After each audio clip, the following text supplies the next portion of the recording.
말씀은 에베소서의 말씀입니다. 우리 한 목소리로 읽어보겠습니다. 시작. 하나님의 뜻으로 말미암아 그리스도 예수의 사도된 바울은 에베소에 있는 성도들과 그리스도 예수 안에 있는 신실한 자들에게 편지하노니, 하나님 우리 아버지와 그리스도로부터 은혜와 평강이 너희에게 있을지어다. 찬송하리로다. 하나님 곧 우리 주 예수 그리스도의 아버지께서 그리스도 안에서 하늘에 속한 모든 신령한 복을 우리에게 주시되, 곧 창세전에 안에서 우리를 택하사 우리로 사랑 안에서 그 앞에 거룩하고 흠이 없게 하시려고 그 기쁘신 뜻대로 우리를 예정하사 예수 그리스도로 말미암아 자기의 아들들이 되게 하셨으니, 이는 그가 사랑 안에서 우리에게 거저 주시는 바 그의 은혜의 영광을 찬송하게 하려는 것이라. 우리는 그리스도 안에서 그의 은혜의 풍성함을 따라 그의 피로 말미암아 속량 곧 죄 사함을 받았느니라. 이는 그가 지혜와 총명을 우리에게 넘치게 하사 그 뜻의 비밀을 우리에게 알리신 것이요, 그의 기뻐하심을 따라 그리스도 안에서 때가 찬 경륜을 위하여 예정하신 것이니, 하늘에 있는 것이나 땅에 있는 것이 그리스도 안에서 통일되게 하려 하심이라. 모든 일을 그의 뜻의 결정대로 일하시는 이의 계획을 따라 우리가 예정을 입어 그 안에서 기업이 되었으니, 이는 우리가 그리스도 안에서 전부터 바라던 그의 영광이 되게 하려 하심이라.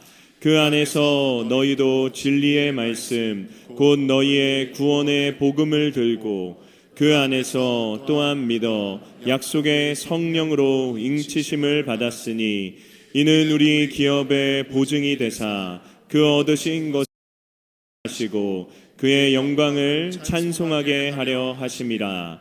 이로 말미암아 주 예수 안에서 너희 믿음과 모든 성도를 향한 사랑을 나도 듣고 얘가 기도할 때에 기억하며 너희로 말미암아 감사하기를 아니하고. 아멘.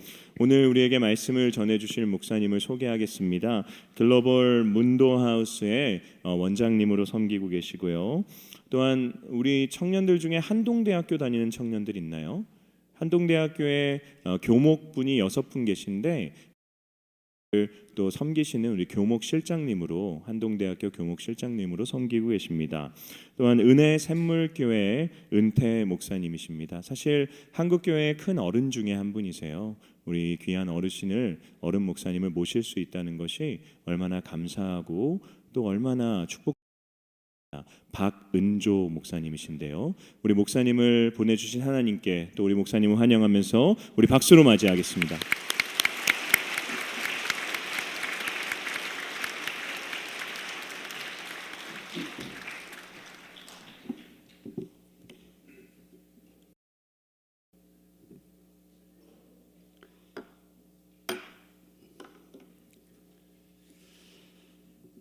다시 한번 기도합니다.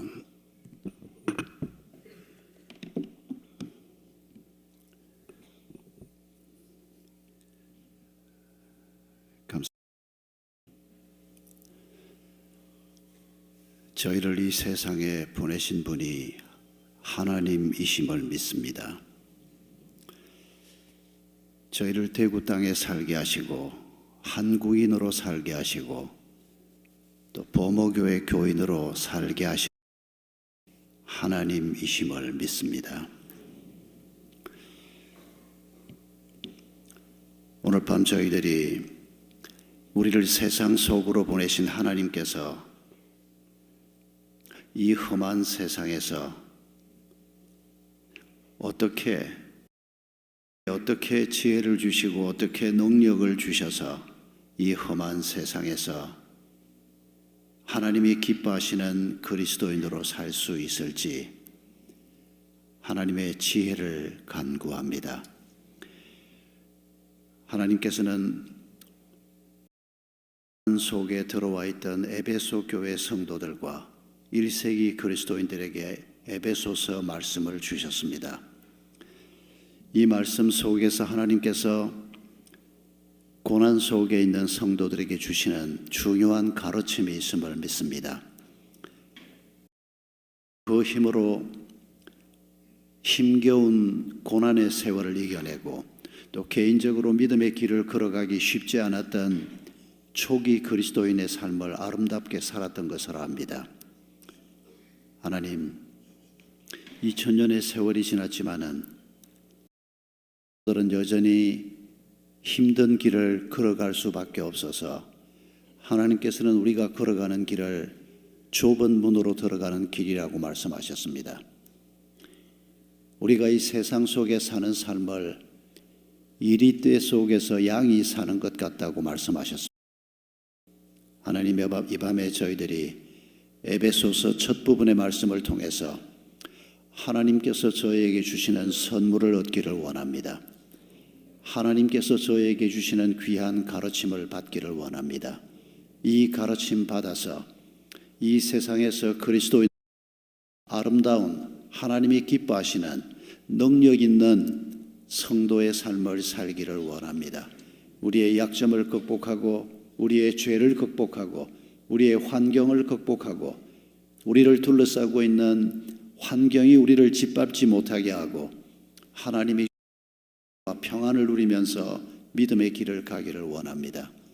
하나님, 저희를 도와주시옵소서. 우리 각자가 어떤 사정 가운데 있든지 간에 낙심하지 않게 하시고 이 밤에 하나님의 음성을 듣고 부르시는 주님의 부르심 앞에 기쁨으로 나아갈 수 있도록 사랑하는 성도들을 축복해 주시옵소서. 병든 자들을 돌아보아 주시고 경제적으로 어려움을 겪는 성도들을 주님께서 돌아보아 주시며 삶의 이들에게 주님께서 나침판이 되어 주시기를 간구합니다. 상처 때문에 아파하는 사람들에게 하나님께서 치유의 손길을 펴 주시옵소서. 주님께서 오래전에 이 땅에 보혈에 값주고 세우신 이 범어교회 공동체가 강한 공동체, 하나님을 기쁘시게 하는 공동체, 세상에 빛이 되는 공동체가 되도록 우리 성도 한 분 한 분을 주님께서 신령한 하나님의 복으로 채워 주시옵소서. 오직 성령의 은혜를 사모하오며 이름으로 기도하옵나이다. 아멘.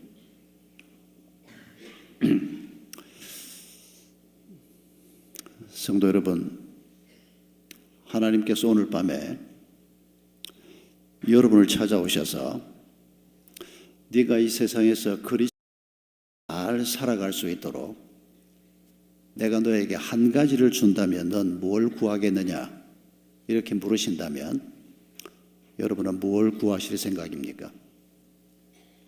평소 이런 생각해 보시죠. 아니 뭐 이런 생각 안 해도 하나님 뭐가 필요합니다. 우리 것들 있지 않습니까? 하나님을 우리가 믿는다면, 하나님을 안다면, 그분이 우리에게 약속하신 것이 얼마나 귀한 것들이 많은지를 안다면 그거 구하지 않을 수가 없습니다. 어린 아이가 부모를 향해서 뭔가를 베풀어 주기를 기대하는 것처럼 말입니다. 솔로몬이 어릴 때 왕이 됐습니다. 하나님이 솔로몬에게 네가 왕 노릇 잘 하도록 내가 너에게 뭘 주면 좋겠느냐 그랬을 때 솔로몬이 구했던 게 뭔지 아시지요? 하나님 마음에 아주 들었습니다. 그 답이 너는 구하지도 않고 다른 걸 구하지 않고 지혜를 구하는구나. 왕으로서 백성들을 잘 섬길 수 있도록 지혜를 구하는구나. 내가 이 지혜를 너에게 줄 뿐만 아니라 네가 구하지 않은 것까지 내가 주겠다. 그렇게 흡족해 하셨던 하나님을 기억하실 겁니다. 여러분은 뭘 구하? 뭐 하나님이 와서 물어봐야 구하지. 이미 하나님이 우리에게 많이 질문하셨을 겁니다. 여러분, 이런 질문과 함께 우리가 오늘 에베소 말씀을 생각하려고 합니다. 여러분, 하나님께서 에베소 교회 성도들에게 하려고 했는가를 우리가 생각하려고 하는 겁니다. 여러분, 이 편지는 로마 감옥에 있던 사도 바울이 썼습니다. 물론 성령의 감동으로 썼습니다. 이 편지를 받았던 에베소 교회 성도들과 그리고 이 편지는 에베소 교회 성도들에게 주어진 게 아닙니다. 그 당시 모든 그리스도인들이 이 편지를 함께 읽었고 이걸 2000년 동안 보존해서 오늘 우리도 읽게 하시는 이유는 무엇입니까? 우리에게도 하나님이 같은 편지를 쓰고 계시는 것입니다. 여러분, 이 편지를 읽던 에베소 교인들 중에서는 이미 예수 믿는다는 한 가지 이유 때문에 사자밥이 된 사람들이 있었습니다.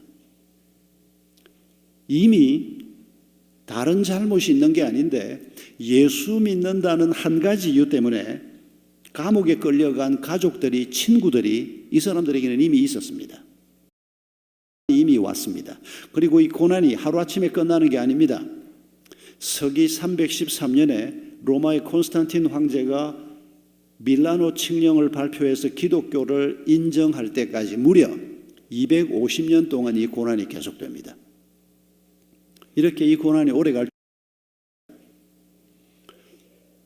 여러분, 이분들이 얼마나 힘들게 신앙생활을 했는지 우리가 상상할 수 있습니다. 그들에게 하나님이 편지를 보냅니다. 지금 여러분, 이 편지의 의미를 가볍게 생각하면 안 됩니다. 지금 이미 엄청난 고난을 당하고 있고 평생 동안 그 고난에서 벗어날 수 없는 사람들인 것을 하나님은 알고 있습니다. 그뿐입니까? 그의 자녀들도, 그의 손주들도, 그의 정손주들도 앞으로 250여 년 동안 이 고난이 계속될 것을 하나님이 알고 계십니다. 그 다음에는 고난이 없습니까? 오늘 우리는 북한에 사는 것도 아니고 2000년 전 로마 치하에 사는 사람들도 아닙니다. 우리가 예수 믿는다고 잡아가는 사람도 없는 땅에서 살고 있습니다. 그러나 오늘 우리에게는 고난이 없습니까? 사는 것 자체가 어떤 의미에서 말할 수 있습니다. 언제 이렇게 나이를 자셨습니까? 돌아보면 한순간에 세월이 지나가 버립니다. 우리 앞에 있는 세월은 꽤 많이 남아있는 것 같은데 뒤를 돌아보면 세월은 순식간에 지나가 버리고 얼마나 많은 문제, 정부가 우리를 박해하지 않는다고 해도 우리 사회 자체가 2000년 전이나 지금이나 반기독교적입니다. 복음에 대해서 다 적대적입니다. 왜 복음에 대해서 적대적일까요? 어둠이 빛을 싫어하기 때문입니다. 어둠은 물러갈 수밖에 없습니다. 예수 그리스도가 나타나서 빛이신 그분이 말씀을 하니까 그 말씀을 듣는 사람들 중에서 다수의 사람들은 그 빛을 싫어했습니다. 그 설교대로 살려고 하면 욕심 다 버려야 하고 그 설교대로 살려고 하면 자기가 살고 있는 삶은 전부 자기가 멋있다고 생각했던 것들 다 내려놔야 합니다. 그 예수의 말씀을 따라서 제자가 되면 모를까? 그렇지 않으면 그 예수를 싫어할 수밖에 없는 것이 복음이었습니다. 환경은 좀 달라도 2000년 전이나 지금이나 여전히 복음은 사람들에게 예수 믿는 사람들은 예수 안 믿는 사람들에게 존경을 받기보다는 공격을 받을 수밖에 없습니다. 그래서 예수님께서는 제자들을 세상 속으로 보내시면서 뭐라고 말합니까? 내가 너희를 세상 속으로 보내는 것이 양을 이리떼 속으로 보내는 것 같다. 여러분, 우리가 예수님과 함께 세상 속으로 들어간다라고 하는 이 말이 이리떼 속에 양이 들어간다는 얘기를 우리 예수님이 하신 것을 기억해야 합니다. 그뿐입니까? 세상이 적대적인 건 그렇다 하더라도 우리 개인의 어려움도 많지 않습니까? 암이요. 나이 먹은 대한민국 남자 셋 중에 한 사람이 암입니다. 나이 먹은 여성 중에 4사람 중에 한 사람이 암입니다. 암뿐입니까? 각종 질병이며 인생을 살면서 겪는 여러 가지 문제들이 우리 앞에 버티고 있습니다. 여러분, 이런 인생길을 어떻게 하면 세상 속에서 예수님과 함께 예수님이 기뻐하시는 그리스도인의 삶을 살 수 있을까요? 우리가 이 에베소 첫머리에서 하나님이 주시는 답을 발견할 수가 있습니다. 예수님께서 내가 너에게 예, 건강도 필요하고, 예, 돈도 필요하고, 예, 아이들 좋은 대학 가는 것도 필요하고, 직장도 필요하고, 결혼도 필요하고, 우리가 필요한 게 굉장히 많습니다. 그러나 여러분, 그런 세밀하고 구체적인 우리의 필요를 하나님이 모르지 않지만은, 알지만은, 에베소 첫머리에 보면 하나님이 우리에게 주고 싶어하는 가장 중요한 얘기를 1장 첫머리에서 하고 있습니다. 여러분, 그게 뭔고 하니까, 여러분 1장 우리가 읽은 1절에서 5절까지 내용을 보면 하나님, 너희가 내게 누구냐라는 얘기를 합니다. 우리가 하나님께 어떤 존재라고 5절에서 얘기합니까? 자녀라고 얘기합니다. 그러면 하나님은 우리에게 어떤 분이 됩니까? 아버지가 되는 겁니다. 그런데 하나님은 자신을 우리에게 소개할 때 그냥 아버지라고 말하지 않고 아바 아버지라고 말했습니다. 이 아바 아버지라고 하는 표현은 오늘 우리말에 아빠란 말과 똑같은 말입니다. 저는 돌아가신 우리 아버지를 한 번도 아빠라고 불러보지 못했습니다. 그런 말이 그때 있는 줄도 몰랐습니다. 항상 아버님이었습니다. 아버지가 말씀하면 아버지한테 내가 아버지 그건 아니고 이렇게 말하는 것도 아니고, 아버지가 말씀하면 예, 우리 집이 그렇게 엄한 집은 아니었습니다. 우리 아버지도 그렇게 엄한 분은 아니었습니다. 그런데 그런 관계였습니다. 그래도 아바마마보다는 훨씬 낫지요. 여러분, 아바마마는 분명히 아버지를 지칭하는 표현인데 여기 한 찬바람이 부는 냄새가 납니다. 칼바람이 있습니다, 여기에는. 그런데 하나님은 우리를 너희가 나를 아바마마라고 불러라 그러지 않고, 아버지라고 불러라 그러지도 않고, 아빠라고 불러라. 여러분, 이 아빠라고 하는 표현 속에 담긴 느껴지십니까? 하나님이 우리하고 아주 친밀한, 그냥 단순한 부모 자식 관계 정도가 아닌 이런 관계이기를 원하시는 마음입니다. 그런 마음으로 지금 이 에베소 교회 성도들에게, 또 그 시대 성도들에게, 그리고 우리에게 먼저 주고 싶은 말씀이 뭔가 하니까, 너와 나의 관계가 뭐냐? 너는 내 아들 딸이고 나는 너의 아빠 아니냐? 너희가 이런 관계 속에서 살아간다면, 로마가 너희를 덮친다고 해도, 가난이 너희를 덮치고 공격한다고 해도, 이 세상에서 어떤 문제가 있다고 해도 네가 나를 아빠라고 부르면서, 내가 너를 내 아들이라 딸이라 부르면서 이 관계 속에서만 살아간다면 너희가 뭐가 문제가 되겠느냐? 아빠인 내가 너희를 보호하지 않겠느냐? 아빠인 내가 너희를 인도하지 않겠느냐?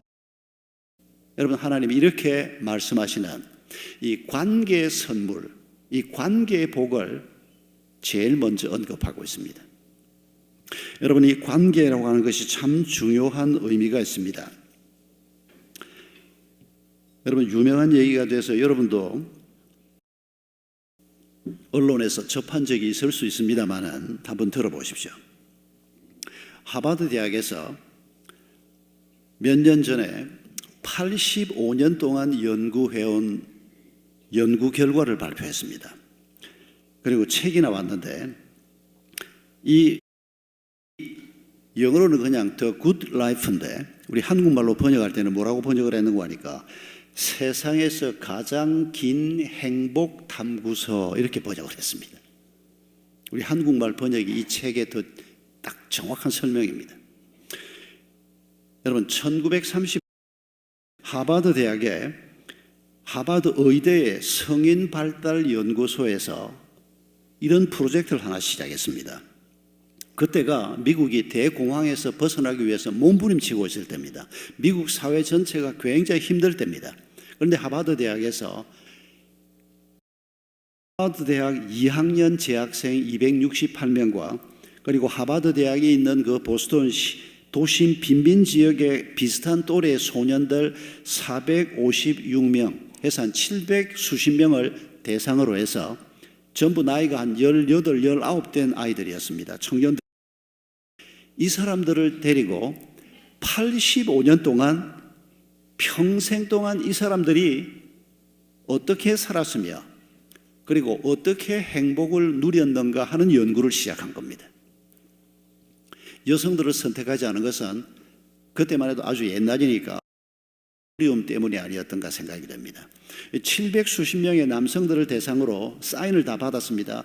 앞으로 당신들이 평생 살아가는 동안에 당신들 자신들하고 1년에 몇 차례 인터뷰를 하고 당신들이 결혼하면 당신 와이프한테 물을 거고 당신 자녀들이 생기면 자녀들에게 물을 거고 직장에 들어가면 직장 동료들한테 물을 거고 당신 주치의에게 물을 거고 정기적으로 당신들 주치의로부터 건강 보고서를 우리가 받을 거고 평생 동안 당신을 추적하면서 당신이 언제 어떻게 행복을 누리는가 그걸 합니다.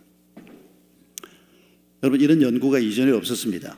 뭐 어떤 학자들이 행복에 대해서 뭐라고 얘기했다 이런 이론적이고 논리적인 연구는 있었지만은 700수십 명의 사람을 선택을 하고 실제로 이 사람들의 삶을 가지고 무려 85년 동안 연구를 계속하는 이런 연구입니다. 그리고 이게 85년이 끝나고 얼마 전에 발표를 했습니다.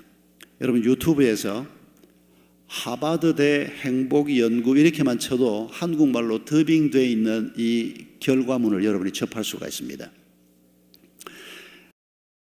여러분 이 연구 대상 730여 명 중에서 미국 대통령도 한 사람 나왔습니다. 1938년 당시에 하버드 대학 2학년이었던 존 F 케네디가 바로 그 사람입니다. 평생 동안 이 사람들에게 묻는 겁니다. 이 사람 1년 동안 수입이 얼마인가? 수입이 더 행복한가? 아니더라는 겁니다. 이 연구 보고안에 이런 얘기가 있습니다. 어떤 사람은 대학에서 강의를 하는데 1년에 한 1억을 벌고 어떤 사람은 초등학교 교사인데 1년에 한 4천만 원밖에 못 버는데 이 1억을 버는 사람하고 4천만 원을 버는 사람이 돈 때문에 행복해지던가 하는 연구도 있습니다. 부인들한테 결혼하고 난 다음에 당신 남편이 언제 어떻게 행복하더냐 아이들한테 묻고 친구들한테 묻고 직장 동료들한테 묻고 건강 상태와 연관해서 이 사람의 행복을 체크하기도 하고 이런 80을 끝내면서 이분들이 내린 결론이 뭔가 하니까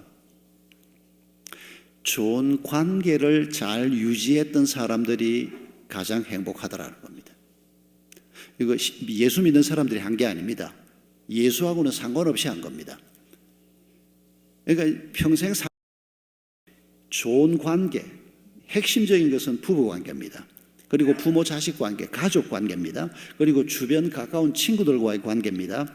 주변에 가까이 지내고 좋은 관계를 유지하면서 잘 살아왔던 사람들은 돈을 많이 벌지 못해도 굉장히 높더라는 겁니다. 파산을 하거나 이혼을 하거나 큰 어려움을 당해도 주변에 좋은 관계를 유지하는 사람들이 많은 사람들은 그런 충격을 덜 받더라는 겁니다. 돈을 굉장히 많이 벌었습니다. 돈을 많이 벌었으니까 굉장히 행복해야 되지 않습니까?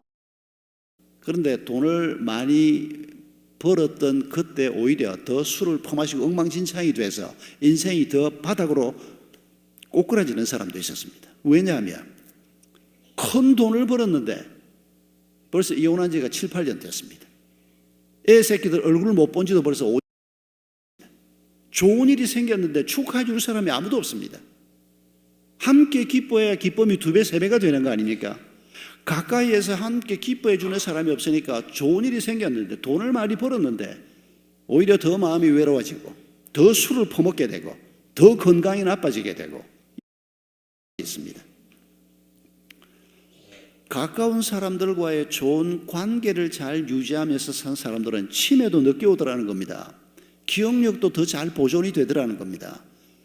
끔찍한 어려움이 생겨도 부부가 관계가 좋은 사람들은 서로 격려해 가면서 큰 쉽게 통과하더라는 겁니다. 그래서 이분들이 내린 결론이 인간이 이 땅에서 행복하게 살려고 하면 좋은 관계를 잘 유지하기 위해서 투자를 많이 해야 된다. 여러분 좋은 관계를 유지하려고 하면 신앙의 세계가 아니더라도 신경을 많이 써야 합니다. 사람들에게 관심을 가져야 되거든요. 내가 관심을 가져야 그 사람도 나한테 관심을 갖지 않습니까? 근데 그러기가 쉽지가 않습니다. 뭐 나 하나 뭐 먹고 살기도 바쁘고 내 일 쫓아 하기도 바쁜데 옆에 사람이 밥을 먹는지 안 먹는지, 옆에 사람이 왜 우는지, 옆에 사람이 힘든 일이 뭔지 가지고 여러분 이거 절대 쉽지 않습니다. 그러나 하버드 대학에서는 그렇게 살아야 된다고 우리에게 조언을 하는 겁니다. 그런데 여러분, 예수 믿는 사람이면 누구나 느끼는 게 뭡니까? 여기 아주 중요한 관계를 느낍니다.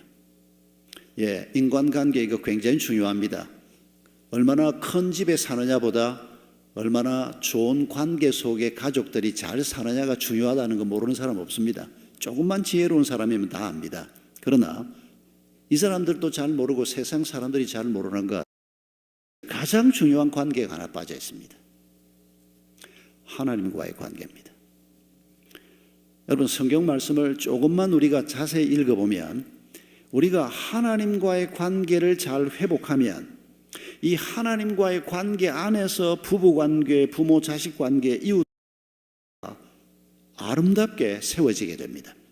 그런데 하나님과의 관계가 없으면 그래도 사람들과의 관계를 잘 만들어가는 사람에게 복이 있을 것입니다만은, 그러나 하나님과의 관계가 아니고 하나님 안에서 이루어지는 관계가 아니면 그 인간관계는 오래가지 못합니다. 그 인간관계가 될 수밖에 없습니다. 여러분, 부부가 예수 안 믿어도 금슬 좋게 살아야죠. 가족들이 교회 안 나와도 행복하게 잘 살아야죠. 그러나 여러분, 성경 말씀을 보십시오.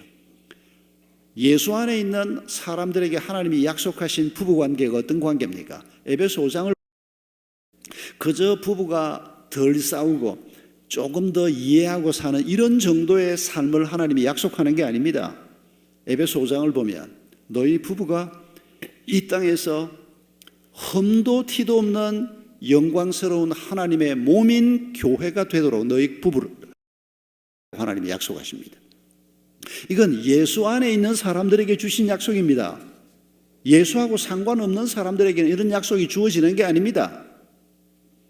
우리가 예수 안에 있으면 부부관계건 부모 자식 관계건 이웃들과의 관계건 돈과의 관계건 일과의 관계, 하나님과의 관계 안에서 다른 모든 관계들이 가장 완벽하고 가장 아름다운 관계가 되도록 하나님이 우리를 축복하시는 것입니다. 이 일을 위해서 성령님이 우리와 함께 하시는 것입니다. 그래서 에베소서를 쓰면서도 사도 바울이 뭐라고 표현합니까? 맞는 사람들이 누구라고 얘기합니까? 세 가지 표현이 1절, 2절에 나옵니다. 첫째는 성도들에게, 성도라고 하는 말은 거룩한 백성, 거룩한 무리라고 하는 말입니다. 어떤 분은 이렇게 얘기합니다. 출석하고 성도, 거룩한 백성이란 말이 참 듣기는 좋은데 나는 뭐 예수 믿어도 거룩하지도 않고 나는 그런 말 듣기가 너무 죄송스럽다고. 당연히 죄송스럽지. 그런데 당신만 죄송스러운 게 아니라 평생 예수 믿은 나도 죄송스러워. 하나님 앞에 예, 하나님 내가 참 거룩한 사람입니다. 그렇게 말할 사람이 누가 있습니까? 내가 나를 들여다봐도 평생 예수를 믿고 살아도 아직도 성질 못 죽이고 아직도 욕심 부리고 있고 우리 속에 잘못된 것들이 많은 것들을 내가 봐도 아는데 하나님이 얼마나 우리 속을 속속들이 아시겠습니까? 여러분, 우리가 얼마나 착하냐를 가지고 내가 성도인가 아닌가를 생각하려고 하면 우리는 성도 아닙니다. 악도들입니다, 차라리. 그런데 우리 주님께서 지금 성도들에게라고 말합니다. 여러분, 이 성도란 말을 과분하지만은, 그리고 죄송스럽지만은, 나한테는 좀 안 어울리는 것 같지만은 이 선물을 받으시기 바랍니다. 여러분, 이거 받는 것이 믿음이라는 겁니다. 왜요? 믿음을 어떤 분이 이렇게 묘사했지 않습니까? 믿음은 왕이 주는 선물을 받기 위해서 더러운 손을 내미는 거지의 손이다. 우리가 형편없는 자들인데, 우리가 깨끗하게 될 가능성이 없는데 하나님께서 우리를 위해서, 우리를 깨끗하게 하기 위해서 무슨 그의 아들 예수 그리스도의 생명을 십자가 위에 내주셨습니다. 예수님이 십자가에서 달리신 것은 내 죄값을 치르는 죽음입니다. 내가 달려 죽어야 하는데 예수님이 나 대신에 달려 죽은 것입니다. 그게 십자가입니다. 여러분, 십자가를 생각할 때마다 내가 저기에 달려 죽어야 하는 내 죄값 때문에, 그런데 나 대신에 주님이 대신 달려 죽었고 주님이 내 죄값을 대신 치르시고 그 예수를 믿는 자에게 너는 이제 더 이상 죄값을 치러도 되지 않는다. 여러분, 그게 우리가 받은 하나님의 은혜입니다. 예수님의 부활이 갖는 의미가 뭡니까? 그 예수 그리스도를 믿는 사람에게 이젠 더 이상 죄값을 치르지 않아도 되는 우리에게 하나님이 새로운 생명을 주신다는 것입니다. 부활의 생명, 새로운 생명, 예수의 생명을 우리에게 주시는 것이 예수의 부활 사건입니다. 우리가 예수님의 십자가를 믿고 부활을 믿는다는 것은 내 죄를 예수님이 대신 씻어주시고 내가 여전히 연약하고 죄인임에도 불구하고 나를 죄 없다 해주시는 그 하나님의 선물입니다.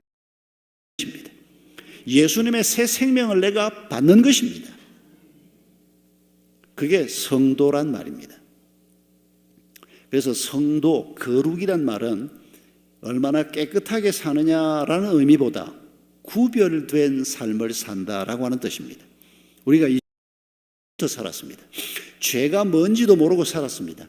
죄가 우리를 지옥으로 끌고 가는지 어디로 끌고 가는지도 모르고 살았습니다. 그런데 예수님을 만나고 보니까 이제는 내가 더 이상 죄 편에 있으면 안 되겠구나. 내가 이제 예수 편에 붙어야 하는구나. 이게 구별입니다. 이게 거룩입니다. 우리 속에 거룩이 100% 채워졌다? 아닙니다. 그건 천국 갔을 때 가능합니다. 이 땅에 있는 동안에는 100%가 우리에게 이루어지지 않을 겁니다. 그러나 우리가 이제는 예수님 편에 선 겁니다. 그래서 하나님께서 그런 우리를 보고 거룩한 무리들아 그렇게 표현하는 겁니다. 그리고 에베소 1장 2절에서 또 신실한 자들에게 편지한다 이렇게 말합니다. 여러분이 여기에 번역이 신실한 자들에게라고 되어 있는데 사실은 다른 성경에서는 똑같은 단어를 믿는 자로 주로 번역을 했는데 신실한 자들이라고 번역을 했습니다. 믿는 자에게 이 편지를 주님이 쓰신 겁니다. 믿는 자에게 신령한 복을 주시겠다는 겁니다. 믿는 자에게 자녀가 되는 복을 주시겠다는 겁니다. 그 믿음이 뭡니까? 십자가와 부활을 믿는 믿음입니다.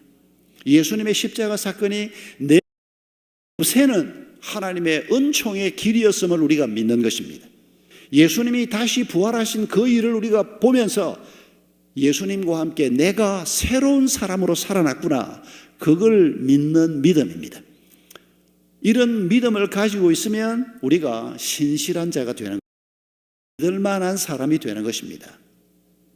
그리고 세 번째 표현은 예수 그리스도 안에 있는 사람입니다. 사실은 다 똑같은 말입니다. 오늘 이 자리에 혹시 예수 안에 있지 않고 밖에 있는 사람이 있습니까? 예수 안에 담벼락에 예수하고 쫙 써붙여 놓을까요? 태를 한번 두를까요? 예수 안에 있다는 말은 다른 말이 아니고 예수 그리스도가 우리를 위해 행하신 그 진리 안에 내가 있다는 말입니다. 예수 그리스도의 십자가의 의미를 내가 바르게 알고 그 예수 그리스도를 나의 구주로 내 마음속에 있을 때 그분이 내 안에, 내가 그분 안에 있게 되는 것을 의미하는 것입니다. 여러분, 이런 우리에게 하나님께서 첫 번째로 지금 주시는 복이 에베소서에 엄청난 복에 관한 얘기를 하고 있습니다.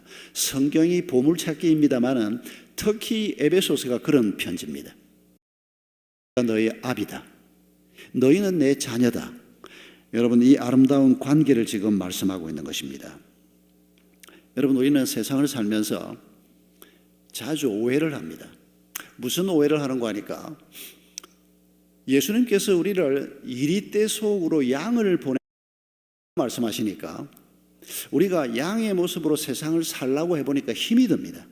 그러니까 우리도 모르게 자꾸 뭐라고 기도를 합니까? 하나님, 저 이리떼를 그냥 내가 막 한 입에 물어 뜯어서 막 죽일 수 있도록 나를 사자로 만들어 주십시오. 나를 호랑이로 만들어 주십시오. 이렇게 자꾸 기도를 한단 말입니다.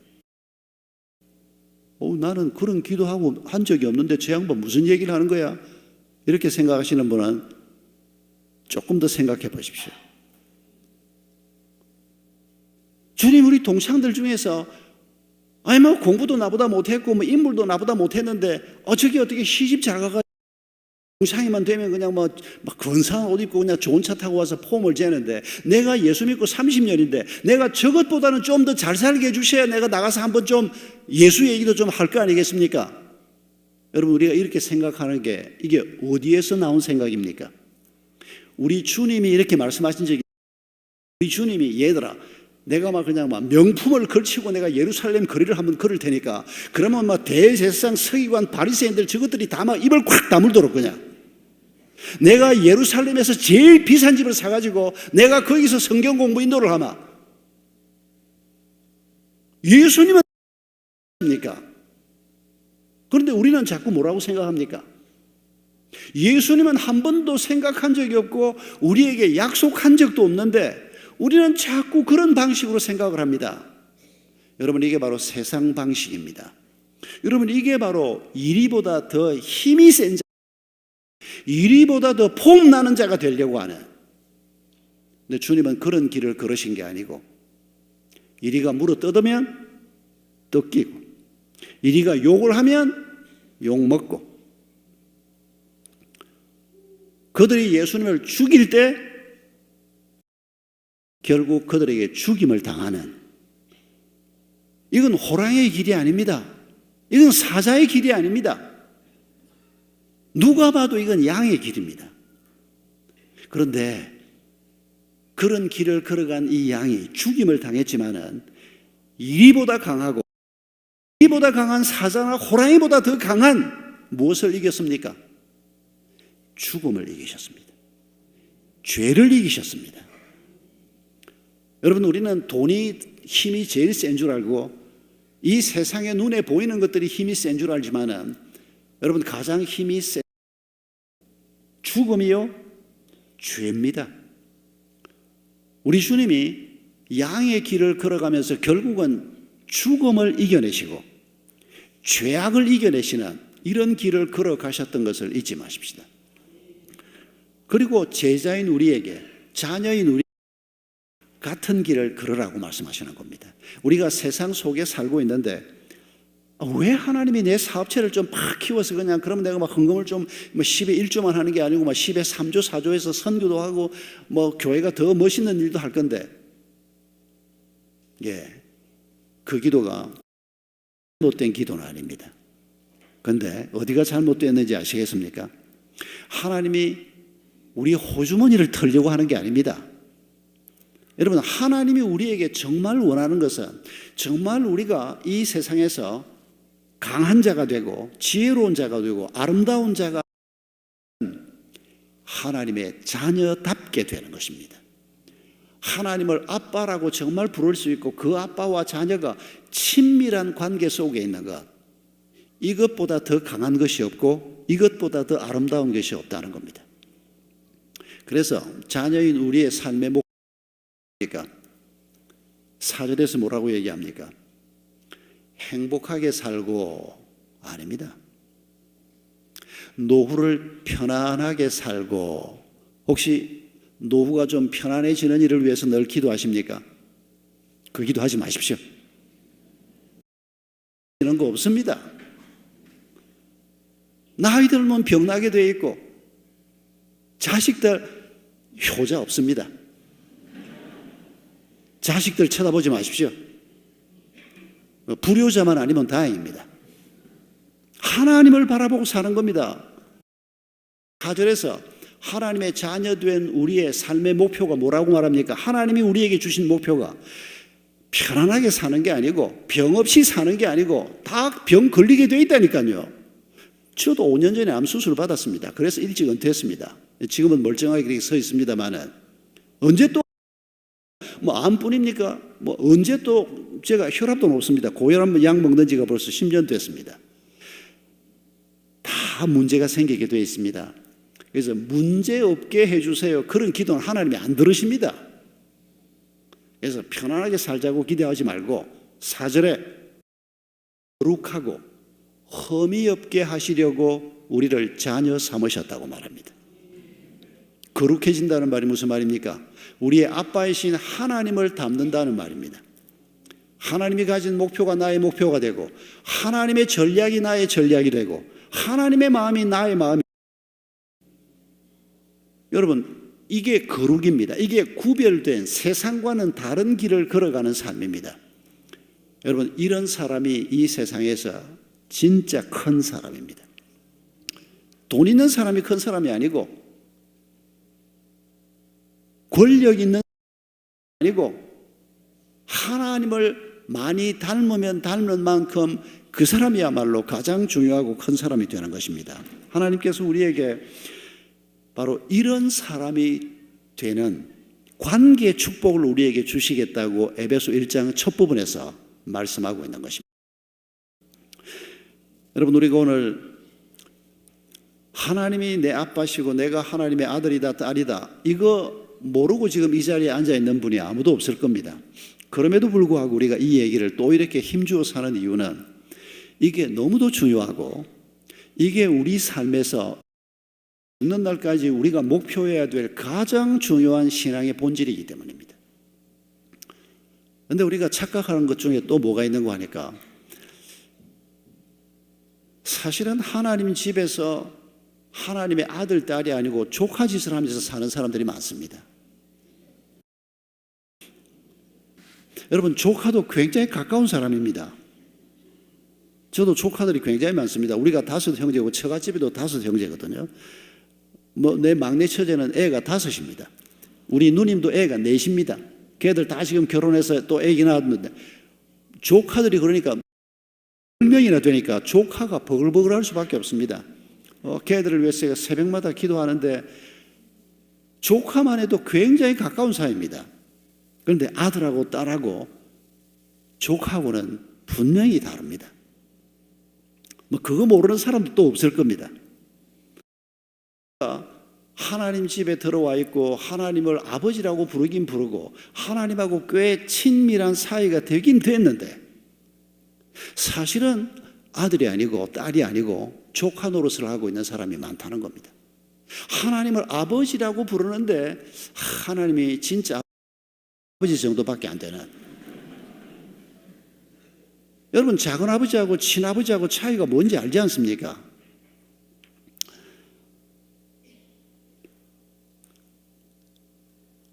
제 막내 아우가 대학생 때부터 대학 1학년 때부터 저하고 같이 살았습니다.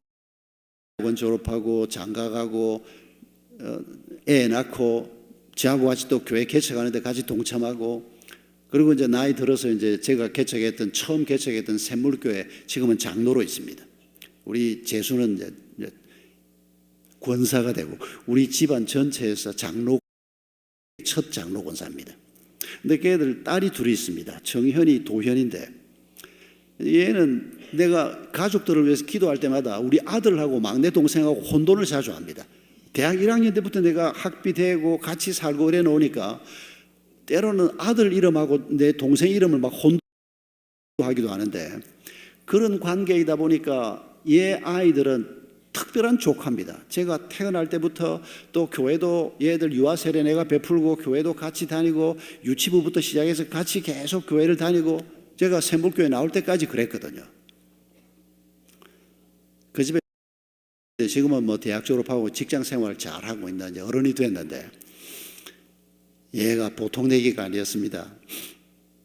조카인데도 성격이 또 아주 적극적인데 한 번은 내가 주일날 예배 마치고 이래 인사를 하고 있는데 내 옆에 이래 와서 내 손을 팔짱을 딱 끼고 이제 팔짱을 끼워서 야 도현아 이쪽으로 와라 해가지고 왼쪽으로 그래서 내 왼쪽 팔짱을 끼고 내가 이래 악수를 하는데 옆에 안 가고 서 있는 겁니다. 얘가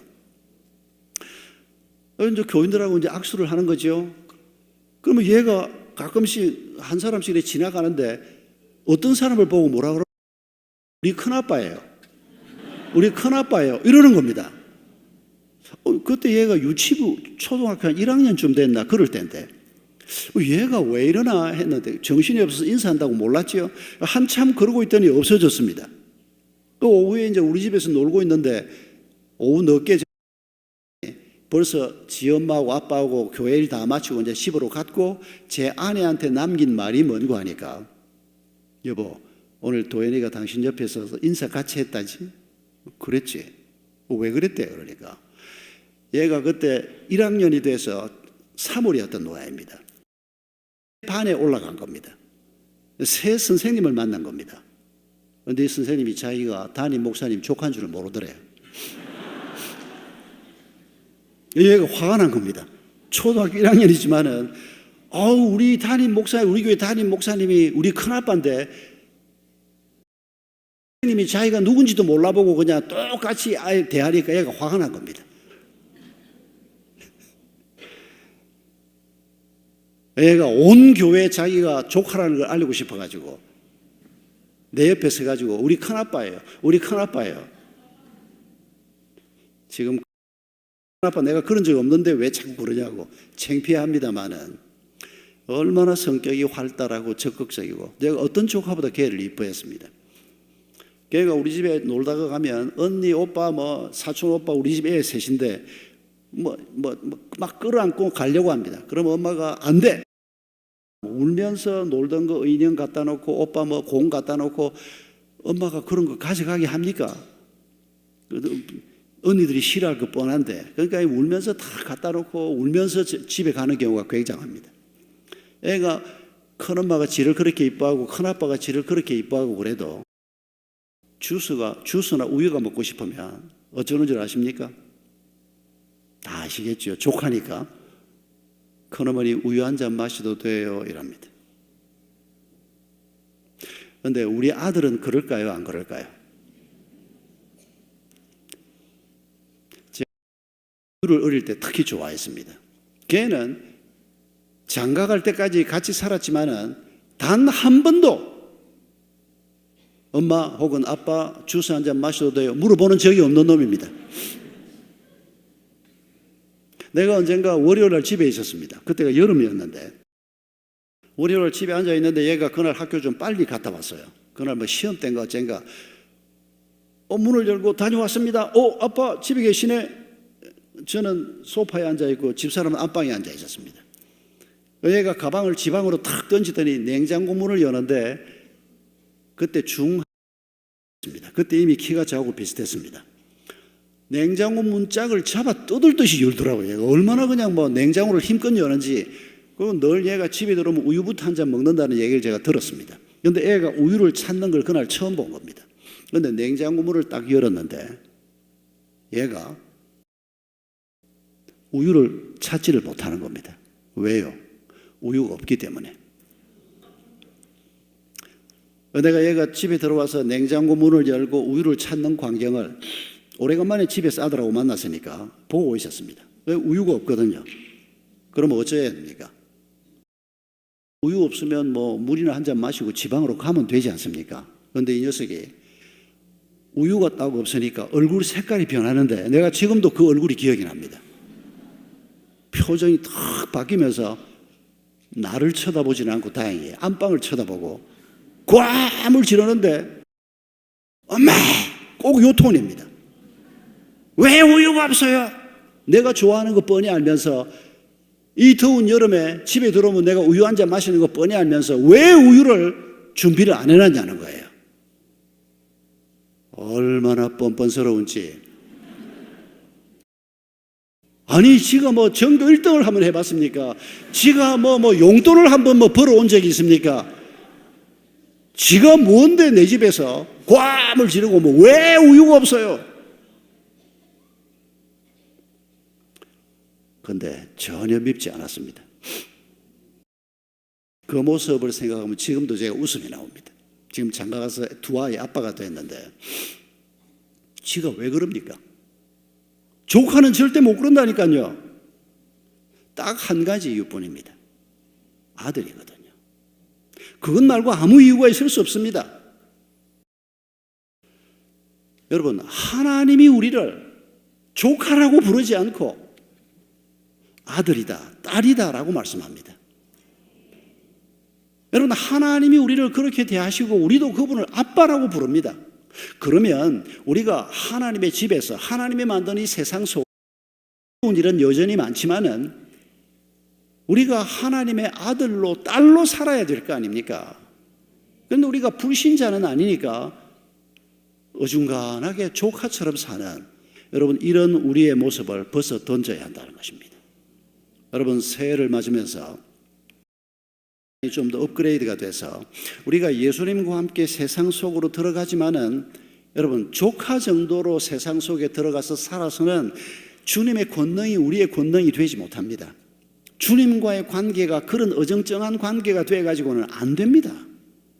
정말 부모 자식 관계 같은 이런 관계 속에 들어가서 우리가 살면, 여러분, 우리가 만나게 될 어떤 어려움도, 우리가 만나게 될 어떤 난관도 우리를 절대 이기지 못할 것입니다.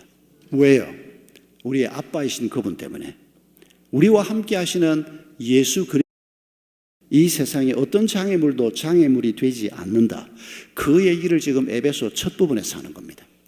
로마가 너희를 공격한다고, 사자가 너희들을 공격한다고, 내가 너희 아빠 아니냐, 너희가 내 아들 딸 아니냐. 여러분, 이 말 속에 하나님의 마음이 다 담겨 있는 것입니다. 이런 마음으로 오늘도 하나님이 우리를 지켜보고 계시는 것을 잊지 마십시다. 그리고 하나님은 이미 우리를 창세전에, 하늘의 태양과 별을 만들기도 전에 우리를 하나님의 자녀로 부르셨습니다. 내가 초등학교 3학년 때 처음 교회를 나갔는데 그때 하나님이 나를, 내가 고1 때 예수 그리스도가 날 위해서 돌아가셨다는 사실을 주일날 예배드리면서 목사님 설교 중에서 가슴을 확 쳤는데, 그때 예수님이 나를 처음 보신 게 아니고, 내가 우리 어머니 뱃속에 있을 때 나를 처음 보신 게 아니고, 태양을 만들기 전에, 별을 만들기 전에. 여러분, 요즘 과학자들이 이 지구가 138억 년 전에 만들어졌다고 얘기합니다. 그때 빅뱅이 일어났다고 얘기하는데, 현재로서는 그게 가장 정확한, 믿을 만한 가설인 것 같습니다. 근데 하나님은 우리에게 뭐라고 말합니까? 그때 천지 창조가 이루어졌다고 우리가 가정해보면 138억 년 전에 빅뱅이 일어나서 이 땅에 창조가 시작됐던 그 이전에 당신이 누군지를, 내가 누구, 하나님이 아시고 우리를 택하셨다고 지금 에베소 1장 4절에서 말씀하고 계시는 것입니다. 기가 차서 말이 안 나옵니까? 기가 찰 얘기죠. 이런 엄청난 얘기를 하나님께서 우리에게 지금 하고 계세요. 우리가 이 땅에서 살아봐야, 그것도 지금 어린 아이들이 100년이지 지금 살고 있는 사람들은 100년까지 살겠습니까? 이런 유한한 인생인 우리를 놓고 하나님은 세상을 만들기 전에 내가 너희를 택했고, 그리고 우리의 미래에 대해서는 뭐라고 말씀하십니까? 영원히 내가 너희와 함께 하겠다. 이 땅에서 끝나는 게 아닙니다. 죽음의 문을 통과해서 우리가 영원한 그 나라에 들어갈 때 하나님께서 우리가 상상도 하지 못했던 기가 막힌 집을 우리를 위해서 예비해 두셨다고 말합니다. 연세 드신, 나이 많다고 먼저 가는 건 아니지만 그래도 확률상 연세 드신 분들이 먼저 그 집으로 갈 가능성이 많은데 조금도 두려워하지 마십시다. 아들 예수의 생명까지 우리를 위해서 내주신 그분이 그의 지혜를 총동원해서 우리가 영원한 집을 이미 만들어 놓으셨습니다. 여러분, 거기 가면 주름살도 없고, 거기 가면 관절염도 없고, 거기 가면 암도 없고, 거기 가면 꼴보기 싫은 신랑 각시 때문에 서로 다투고 이런 것도 없고, 모든 것들이 완전한 관계 속에서 온전히 하나님을 닮은, 그리고 하나님께서 우리에게 주신 10골 권세, 5골 권세, 1골 권세, 그게 뭔지는 모르지만 그걸 어떤 신학자는 표현하기를 10골 권세는 태양계 한 10개를 맡겨주는 거다, 이렇게 설명하는 분도 있습니다. 상상력이 아주 뛰어난 분인데 없는 소리, 택도 없는 소리는 아닌 것 같습니다. 여러분, 하늘에 별이 얼마나 많은지 아시지 않습니까? 그 많은 별들을 네가 한 몇 개 맡아서 관리하고, 네가 몇 개 맡아서 관리하고, 그게 달라스 윌러드 같은 신학자들이 하는 얘기인데, 물론 그분도 그걸 학설로 주장하는 건 아니고 그냥 성경을 읽으면서 하나님이 이 천체를 우리에게 몇 개 맡겨준다는 말이 아닐까 하는 생각을 해본다. 이런 정도로 가볍게 얘기한 겁니다만은 일리가 있는 얘기입니다. 어쨌거나 어마어마한 세상을 만들어 놓고 우리를 하나님이 지금 기다리고 계십니다. 빨리 가봐야 안 되겠습니까? 그 기가 막힌 곳에 우리가 빨리 막 가고 싶다 이렇게 생각하는 것이 더 정상일 수도 있습니다. 사랑하는 성도 여러분, 부족한 우리를 하나님께서 이런 영광스러운 존재로 부르시고 하나님과의 관계를 잘 유지하면 우리가 이 땅에서 어떤 것도 두려워할 필요가 없고 완벽한 그리스도인의 길을 갈 수 있다는 이런 약속의 말씀을 주시면서 에베소 2장 10절에 하나님께서는 우리를 놓고 또 이렇게 말씀하십니다. 우리가 하나님의 작품이라고 말합니다. 어떤 분들은 하나님의 작품이라고 약간 바꾸어서 번역하기도 합니다.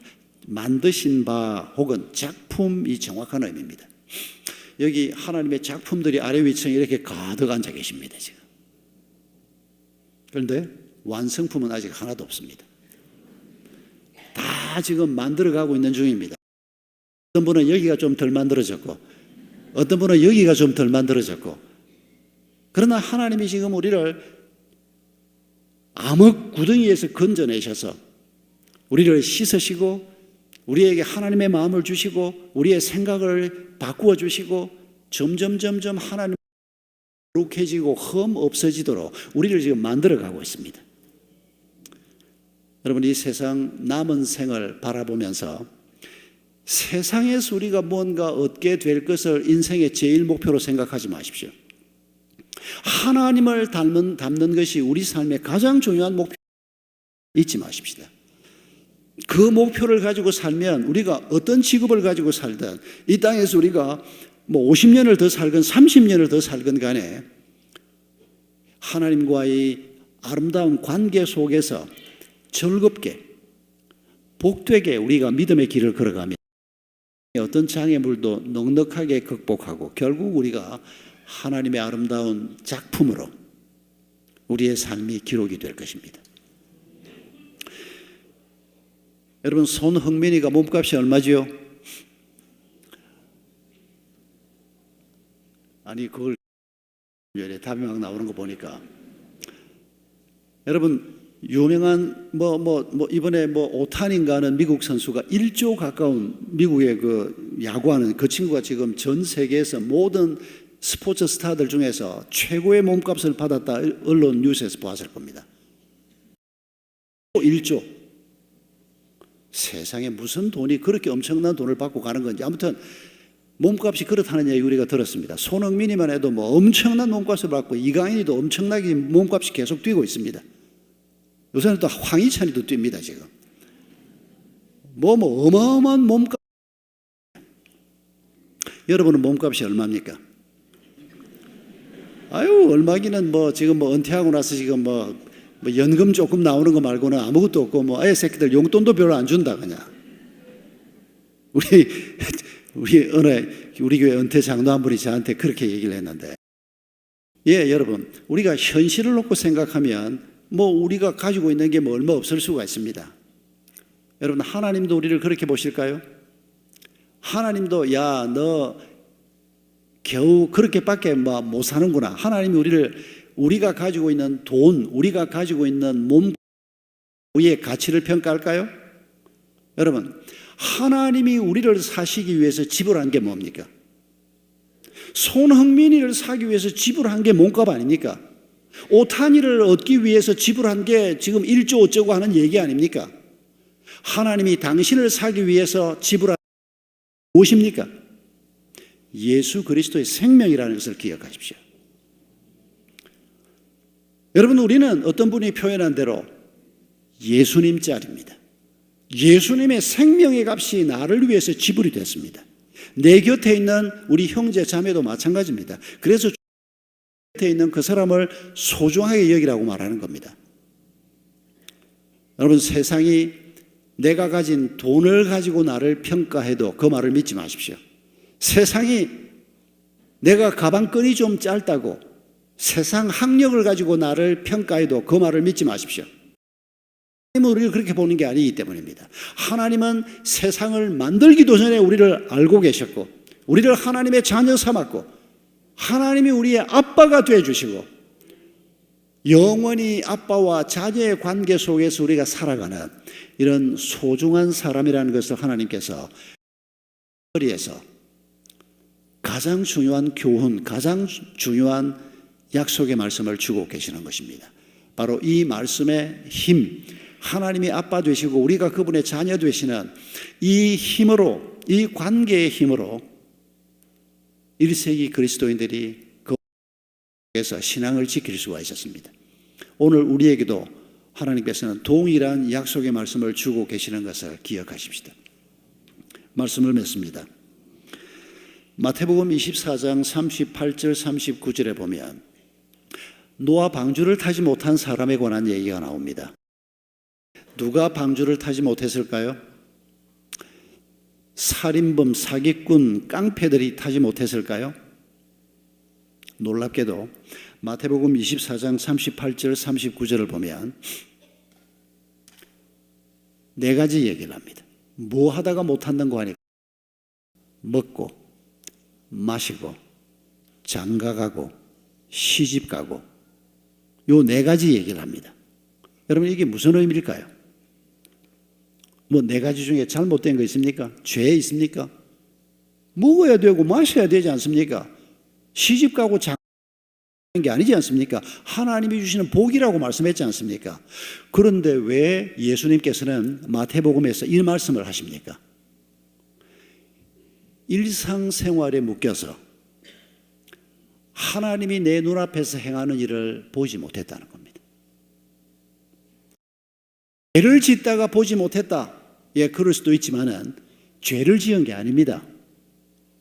그냥 열심히 일상생활을 한 겁니다. 열심히 직장 가고 아이들 돌보고 열심히 산 겁니다. 심지어 주일이면 교회 와서 예배도 드리고. 여러분 나옵니까?